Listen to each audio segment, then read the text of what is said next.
So now we're going to talk about civic engagement as it affects exploration and risk-taking, which is maybe slightly less overlap than some of the other topics, but not entirely. And so we're going to start with Natasha telling us again. We're going to start with some science about how exploration and risk-taking. What are the psychological, social, the brain areas that are underway in adolescence and in young people? Because, by the way, I think everyone knows this in this room. You never know, but I think it's really important to say that adolescence is from 10 to about 25.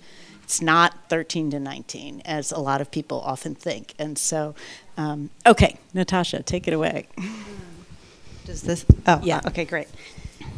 So we know from research studies and also like epidemiological data that risk behavior increases dramatically during the teen years. It's sometimes been lovingly referred to as the age crime curve, where we see this really big peak in risk behavior. And that's often seen as being problematic because sometimes those risks are things like crimes that we don't want people committing. But it's actually a very normal and normal and adaptive aspect of development. So there's a paper by Ellis et al., 2012, for the researchers out here, that's been very inspiring to me, that really talks about the importance and significance of risk behavior. There's also been work from neuroscientists talking about the neural evolutionary benefits of risk-taking, like Dr. Spear. And the idea is that risk behavior is essential for establishing your independence from the family unit. You have to have the willingness to try new things, to potentially fail, to learn new skills, establish a personal sense of identity, and to start thinking about the things that you believe in. So Eva talked about the development of reward-sensitive brain regions.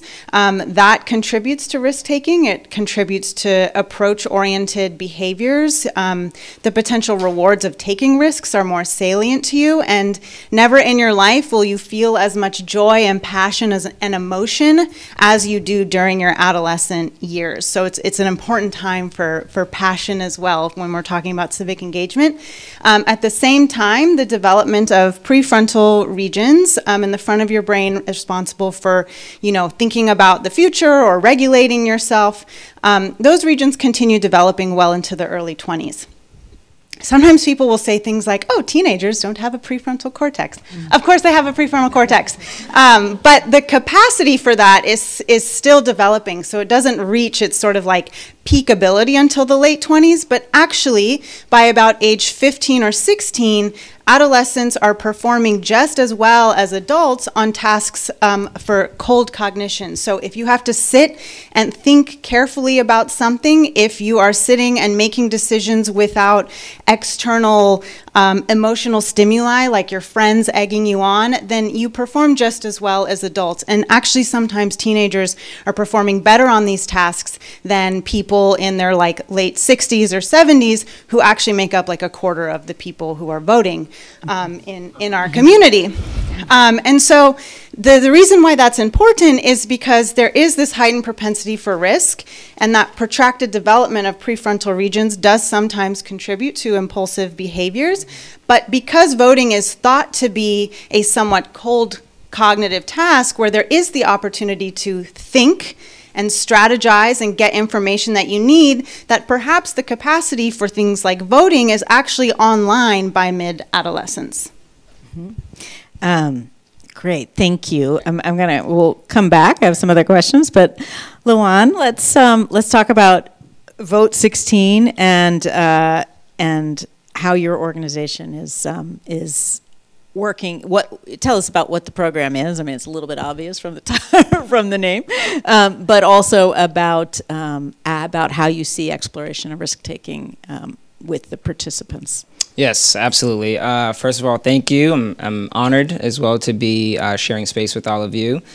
And to Natasha's point, right, we appreciate you talking about the science. I will not do that, but lowering the voting age is really about harnessing that hypersensitivity that's happening during adolescence. It's about allowing young people who, as we talked about earlier, are seeking rewards not just for themselves, but also for the betterment of those around them in their community. And by lowering the voting age to 16, allows young people to harness that energy, harness that passion into positive community betterment.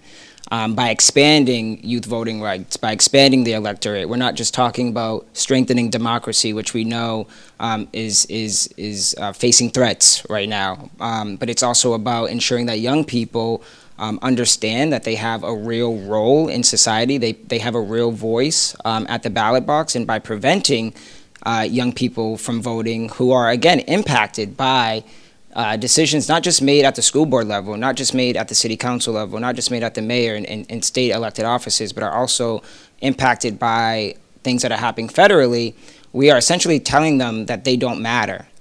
And when we are doing that at the same time that they're developing and they're trying to find their purpose and they're trying to find out what they care about and they're getting involved in issues that matter to them, and at the same time we're responding to that by saying, whoa, your voice doesn't matter, we're doing not just them a great service, but we're also doing the communities that they live in our greater society a great service as well. So Vote16, clearly in the name, aims to lower the voting age at the state, local, and federal level, and to use civic engagement, civic participation as a way to harness that hypersensitivity in young people.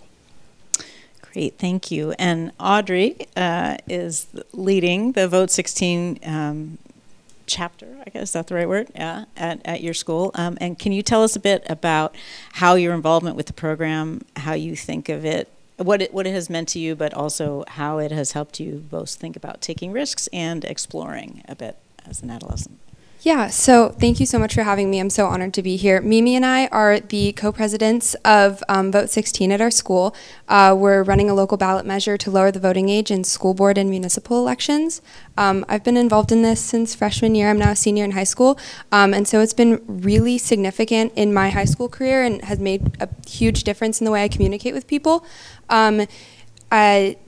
We started, we got on the ballot in 2022. We lost by 16 votes out of 16,000, entirely run by students, which was pretty heartbreaking. So if you talk about failure and taking risks, that's pretty significant. This is in Culver City, if you haven't read the... really local. But yeah, so this year we tried to petition to get back on the ballot. And so that entailed knocking on every single door in Culver City, entirely by students. So that was time and time again taking that risk to talk to somebody or to be rejected or maybe have a great conversation with somebody that promoted that positive risk-taking that we're talking about today. That was pretty significant in my life, of just being told no over and over and over again, but continuing to push on, which a lot of my peers in Vote16 have encountered. Mm-hmm. Yes, for sure. It's cold calling all day long, right? And having turned a lot of people away from my door, I'm sorry. Natasha, we focused a bit more on risk-taking. I just wondered if we could also talk about exploration and dig a little bit into what that means. And I mean, it strikes me that you are finding your identity and your sense of belonging in this process of taking some risks and exploring. But could you address that? Yes, I do think that exploration is sort of meeting, risk-taking and risk behavior and the process of identity development, and maybe in some capacity that's what it is, the combination of searching for a sense of identity, things that are interesting to you, things that you're passionate about, thinking about who do I want to be, how do I want to contribute, right? That's an essential milestone of being an adolescent, and sort of using risks and risk behavior to achieve that and to figure that out, I think is sort of where the exploration piece comes in. And there are lots of cognitive abilities that come online that allow young people to do that. They can think about possibilities, they can think abstractly, they can think about problem solving, or if I do this, then what is the outcome of that? And so And then they're also thinking about things like moral reasoning and thinking about the gray area, right? Mom and dad, or, you know, my parents or my caretakers or grandma told me this. And now I have the brain power to think, were they right? Do I agree with that? Are there some gray areas in the rules that I've grown up with? And so all of those processes sort of facilitate exploration, both in terms of thinking and also in behavior. Yeah, I'm sure all the parents in the room can share that. What I want is for my children to vote like I do, but to want to vote like I do, and to have seen the wisdom in my ways, which is, I recognize is not really quite fair, but happily they are right now. LaJuan, can you speak to how Vote16 helps to facilitate these things? And we heard in the last session about scaffolding and things like that. And I'm curious, I mean, you're running it nationwide, right? And then we have, you know, a hyper-local representative here. But so what kinds of things do you put in place to help someone like Audrey with her work? Yeah, that's a really good question. I think from a voting perspective, right, allowing young people to vote means that we're encouraging them to get involved in things that they care about, which means they have to do research. They might debate folks that either agree with them or disagree. I think that goes back to the exploration, right? I think through that process of like researching issues and debating issues and connecting with their parents and their friends, they're finding out, you know, what they deem to be important, issues that they care about. In terms of the support that we provide to campaigns on the ground,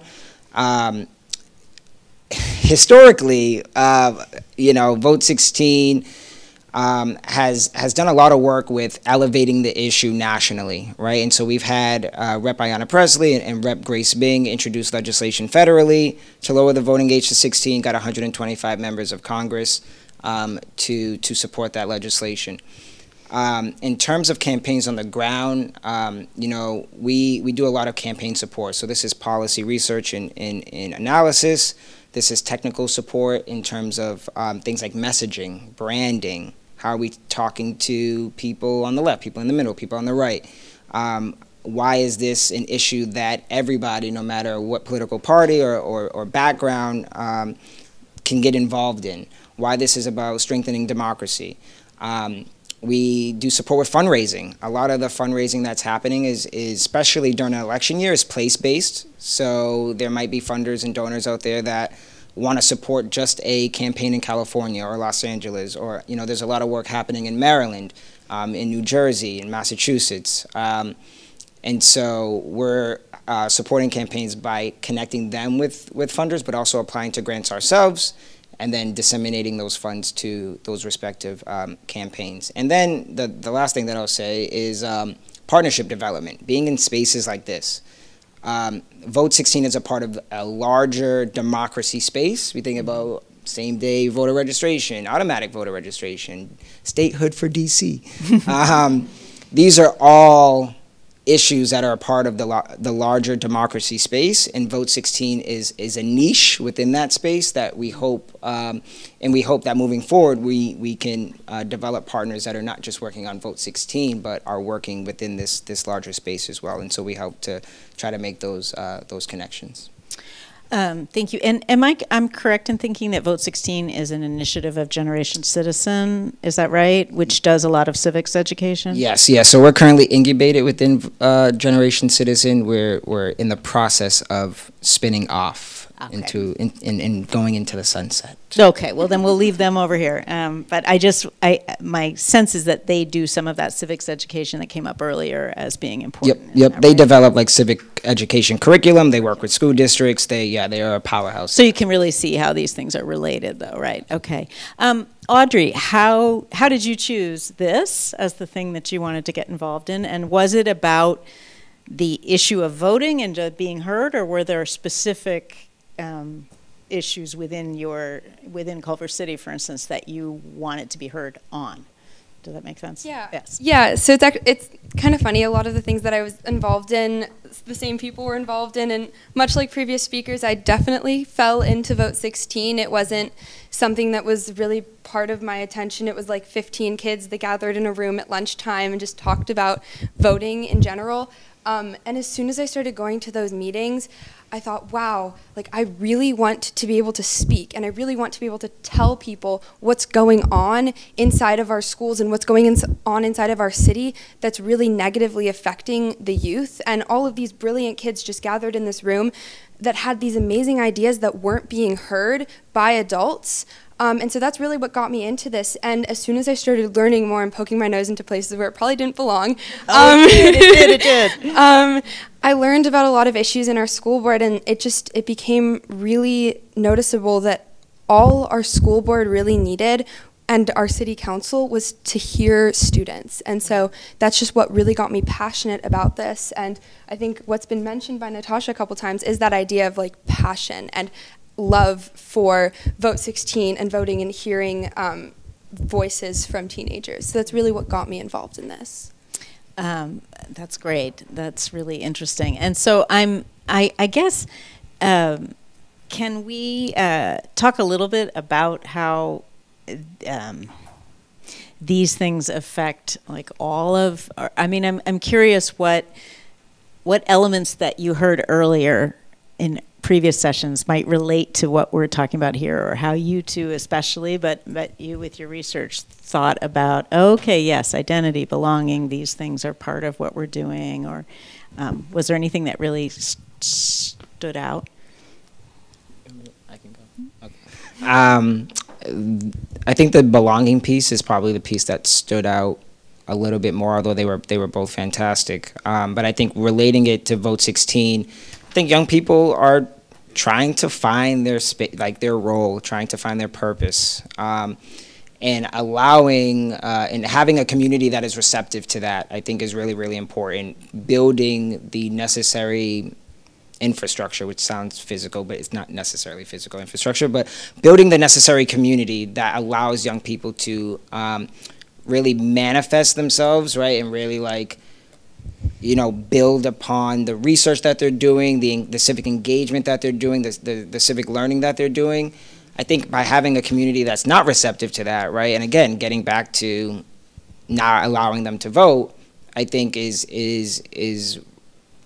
just a great disservice. And so I think a part of that belonging is knowing that, hey, I have a role here, I'm accepted here, I'm comfortable here, I have purpose, I have harmony, I have peace with the other folks in my community. I am respected just as much as they are. I have an official voice at the ballot box just like they do. And again, 16 and 17-year-olds are able, ready, and willing to vote, right? Mm-hmm. And so I think there needs to be the community that those folks live in need to be receptive to that. And I think allowing them to vote does provide them with a sense of belonging in those communities. So that's sort of the connection that I make. Mm-hmm. Audrey, can you speak to that? Yeah, the thing I think that has stood out most to me is teen-led community approaches. That idea that you're really connected to your community at this time in your life, and you're also developing within your community, but also learning how to break out of that and to bring your ideas into these spaces. And the idea that maybe risk comes before identity or belonging. You have to take that initial jump to be able to find your community and find where you belong and find who you are as an individual, I think has really stood out to me. That's wise young people we have here today, all of you. And yeah, Natasha, can you talk about, it struck me there might be a metaphor for adolescence in general in what she was just saying, but can you speak to how these different elements of what's happening in the brain sort of play out for people as they're going through it, as they're engaging and going through these things? Yeah, well, first, if you don't mind, I was thinking a little bit about the overlap with the panel on identity development, and I was thinking, and we talked about this at our table, a specific type of civic engagement, which has been referred to as critical civic engagement, where young people are really focusing on actions that are intended to address and rectify systems of inequality. And so these are things that can become very personally meaningful to them, especially if they feel like they're addressing inequality that's targeted towards a particular identity that they hold. And I think that allowing young people to do that and giving them the space to do that also contributes to the identity of, I am a contributing member of society, my voice matters. And so feeling like you matter, feeling like you belong in your community is going to promote future civic engagement and future civic involvement. And this is kind of like really high level, but you know, because the brain is continuing to develop during the adolescent years, it's very receptive to environmental inputs and environmental experiences. And so the experiences and opportunities that we give young people have the potential to have lasting positive influences and can really shape their patterns of decision making and how they're thinking about themselves. So adolescence is really a time that's ripe with opportunity for giving people experiences that shape them into happy, productive members of society. I'm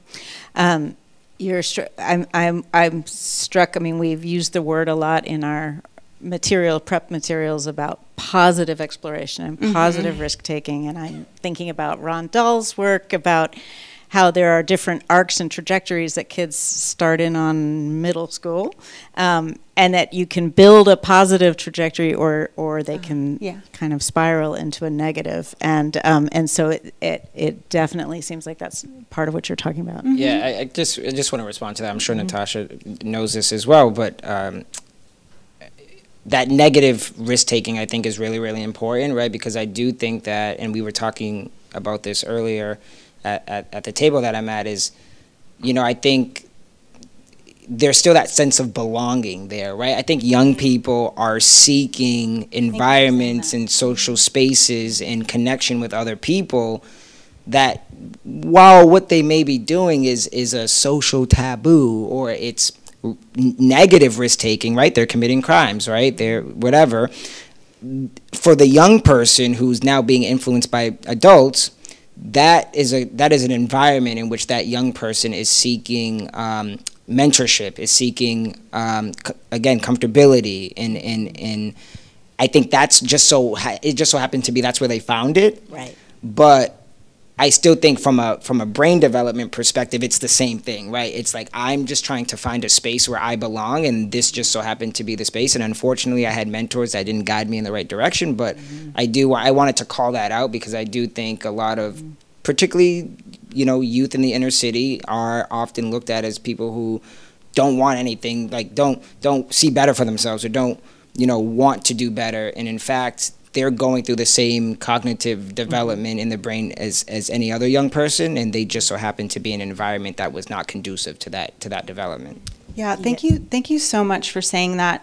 You're absolutely right, and I think that something related to that that's important is that when we see kids engaging in, for example, what we would deem negative risks, like engaging in delinquency or committing crimes or using substances, to think about what's the motivation underlying that.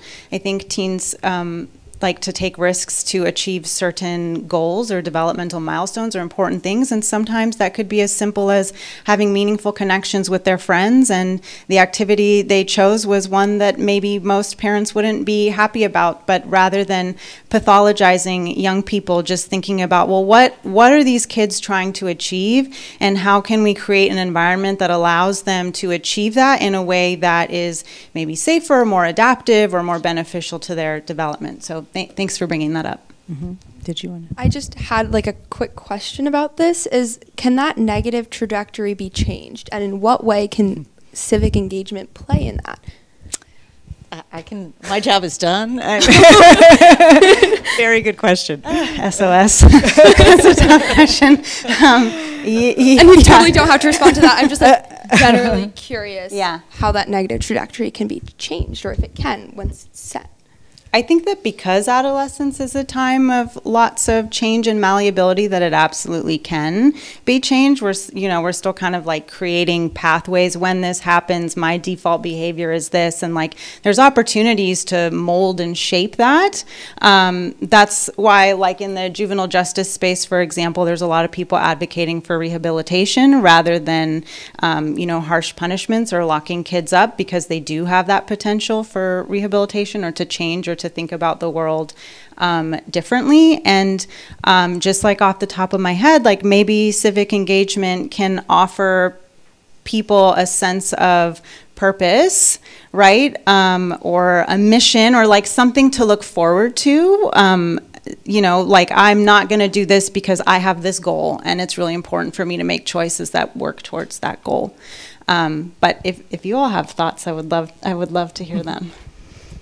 Do you want to speak to it? I'll just say that I think civic engagement is a part of what a potential reverse would look like. I do think, and not to sound cliche, but it takes a village, right? We need schools that are proper, that are well equipped to sort of seek out what those interests are. Going to school today is boring. It just is. And unfortunately, young people don't like sitting in a traditional classroom with somebody standing up at the classroom just talking at them. And so this is why we see sort of charters making inroads in inner cities, right? Because they're doing a lot of non-traditional learning, right? And it's very political, but I think we need to do better at identifying the interest of young people and then putting those young people in the position where they can develop those interests in a more meaningful way. I think civic engagement is a part of that, but I do think, we need better schools. We need a reformed criminal justice system, right? There's a ton of food insecurity, right? I think all of those things together creates the environment in which a young person goes down that path to begin with. And so unless we address all of those things, which we can, I think it's a long road ahead. If I may, I just want to say that the story I wrote for Scientific American, that is how I got to know these lovely people here at UCLA, addressed this question of adolescent development. And the beginning, what was so striking to me was that the adolescents are really like adults. When you think about how do you convince someone to change their vote as an adult, it turns out not to be facts but emotion, right? You have to reach them with what they care about, or something that resonates. And I think it was David Yeager's work at Texas, but they did this work with middle school, with 8th graders, and all the kind of, it was about eating healthy stuff. But what worked up through 8th grade, right? Tell me if I get any of this wrong, Ron or Andrew. But what worked initially stopped working when people turned 13, and they were like, go ahead, just tell me what's healthy, but I'm not going to change my behavior. And what did work was showing them articles about the food industry and how it was manipulating what it was making in ways that were ending up having kids eat more fat and sugar and ultra-processed foods. And the kids were outraged. And in their outrage, they found the desire to change their behavior and to they made different choices in the cafeteria. I don't know that they got civically engaged in the larger problem, but maybe they did. I can't remember. And even if I'm remembering some of the details wrong, the point was kind of that you had, and that what I think the work of the scientists in this room is about identifying for the practitioners where those change points are and where what it is that you need to do to reach somebody at different ages, right? It's why we're talking about adolescence. And let me just, while we're sort of finishing up, I mean, I think we've started to get to this already, but what is left? What are the emerging things you'd like to see us doing especially with regard to exploration and risk taking? What do we still need to know? How is the crosstalk between scientists and practitioners in this area going to best work? I have like 3 questions that I wrote down that I'll start with, and then I'll let everyone riff off of me. So one, we can't avoid digital media all day, you know? So I think that an emerging question is the role that digital media plays in, what's the word I'm thinking of? Anyways, energizing people around certain movements, and what good versus harm does it do? I mean, we know that vicarious trauma is also definitely a real thing, and now we've got that potential trauma in the palm of people's hands. So I think exploring the role of digital media. I think a big question is the extent to which young people are influenced by others around them in their voting decisions, and whether the extent of that influence actually differs from the extent of the influence on adults, right? Adults are not like not persuadable at all, right? We can convince our friends to do things even as adults, so I think that. And then also, how do we increase access to voting opportunities and civic engagement learning across various demographic groups?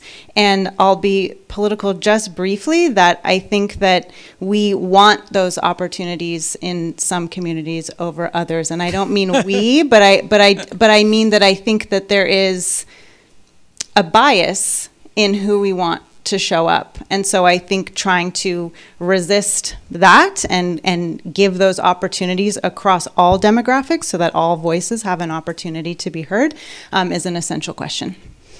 I was struck by that when LaJuan was talking about trying to speak to people on all sides, but voting rights issues do tend to be seen from the get-go as political, right? So anyway, would you like to address what you think, what else you'd like to see happen, or based on either of you? If I may. Please. Okay. Yeah, so to Natasha's second question, I'm a senior in high school and I've never taken a government class.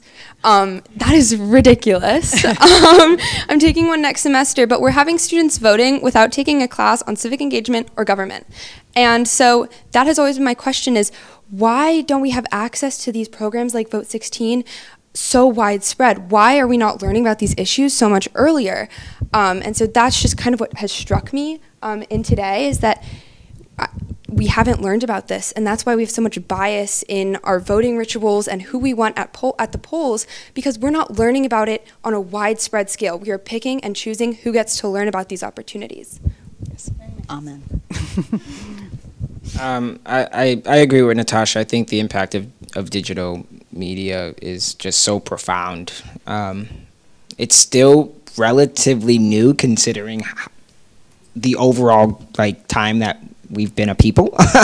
And so I do think that there's a lot of things that we don't know, and technology continues to evolve. And so I think that we need to better understand the impact of that. And I think one of the things that I hear about lowering the voting age to 16, and Natasha once again hit on this point, is that young people are going to vote like their parents. And I think historically that's true, right? There were party households in the 50s and the 60s, right? You voted a certain way in your house, not just as an individual. I think that's significantly changed. I think young people have developed the sort of autonomy to sort of make their own informed decisions, but I still think that the influence of those decisions by those around them, I would love to know how that differs between young people and adults. So you stole my questions, but yeah, those are the most pressing. Thank you all so much. This was really interesting and important again.